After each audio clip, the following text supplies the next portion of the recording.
everybody, this is Rider, and welcome to my next project. Let's play Mania for the Game Boy. The reason why this is in color is because I'm choosing to use the Super Game Boy graphics. This was one of the last good Game Boy games made before the Game Boy Color came, and it has a pretty nice Super Game Boy palette to it. It's an action game with a lot of puzzle elements to it. One of my favorites from my childhood. Although it's also one of my worst nemesis simply because I couldn't beat the thing. Some of the puzzles were just fiendish. Anyway, this is the opening cutscene, and the basic story is you're playing Muddy Mole, and his wife and kids were taken hostage, and you gotta go get them back. And this is the world map screen. You can access every level in the game from here, but for now we can only access the first one, so let's go. There are 8 levels in total. So this is the first screen.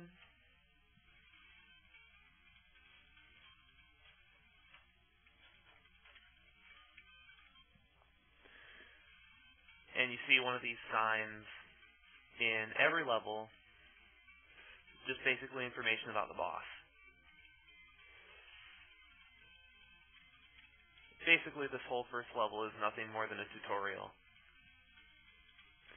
It teaches you all the basic moves you need to know.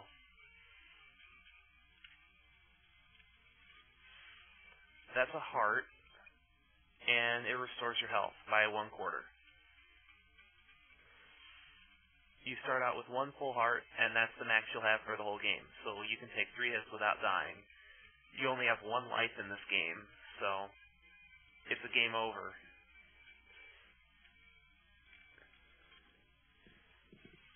This basically explains that some ground is too tough to burrow through, like the tree trunks and that cement up there. You can't burrow through that. If you try to burrow through that, the game won't let you. It doesn't cost you any health or anything.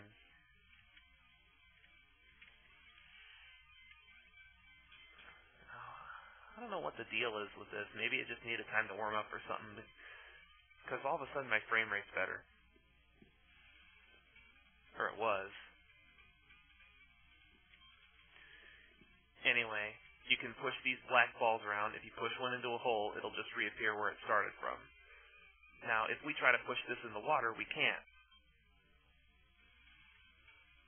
Voila! Press the V button to grab onto the ball, and you can pull it back. Now, in this room is a little bit of puzzle solving, basically just checking to see if you're paying attention to the previous techniques. You can just dig right under that one. And finally, on the 5th screen of the game, we meet our first enemies.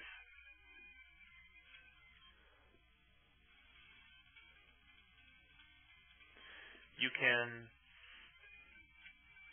That's a good idea when you're solving puzzles, is to trap your enemies. Also notice that when you move on to the next room, all the enemies in the room die. So how do we deal with this? Going underground doesn't do anything. So what do we do? Let's see what this sign has to say. Basically, it shows you how to throw the ball. Just grab onto it, hold down the button, and hit left or right to throw the ball in that direction. You can also throw the ball up or down. You just need to be on the other side of it. This is how you kill enemies. Now that's cleaned up. Let's move on to the next room. And this is the main gimmick of the game. And I didn't want to do that. Let's look at the sign first. Yeah, you're going to be doing this in almost every single room from here on. Most rooms will have 1 exit to destroy and 1 black ball to do it with. Some rooms you'll have to destroy 2 exits, but you'll get 2 balls to do it with. This is where the puzzle elements come in. Every level, they'll add a new gimmick. Anyway, let's have a look. Why did you bother putting up a sign? If you forgot what you're going to say, why'd you put the sign up? Yeah, if you go back to the previous room and then re-enter the next one, it'll reset.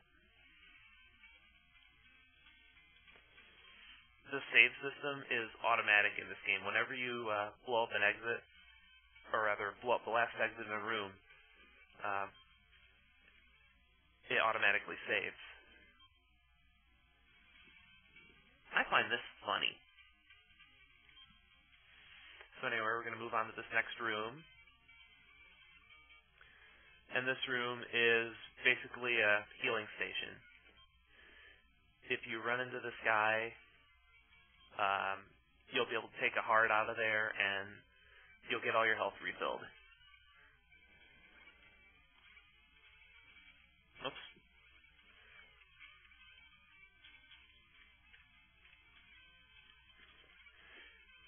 Just want to get rid of all the enemies first. Those plants here that I'm grabbing, you can grab those just like a ball. These are cabbages. If you throw them into the hole, good things happen. So just let me get all 5 of these into holes.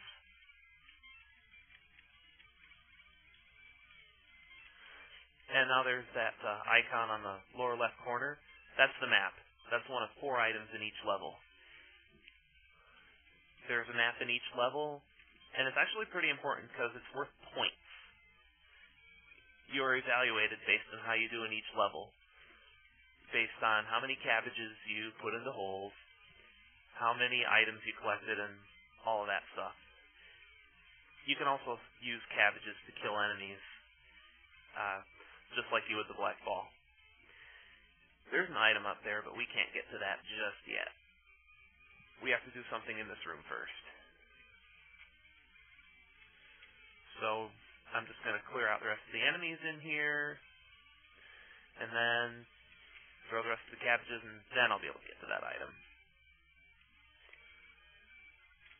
That ball is trapped between a corner, but yeah, if you step in holes, you can throw anything to the other side just like that. This is the compass. Oh, it's called a locator in this game. It basically tells you where everything is on the map. Let me show you the map. This is a pretty small level. The S represents where you start. The heart is where health refill stations are. The star is a bonus level, which I'll get to, and the B is the boss.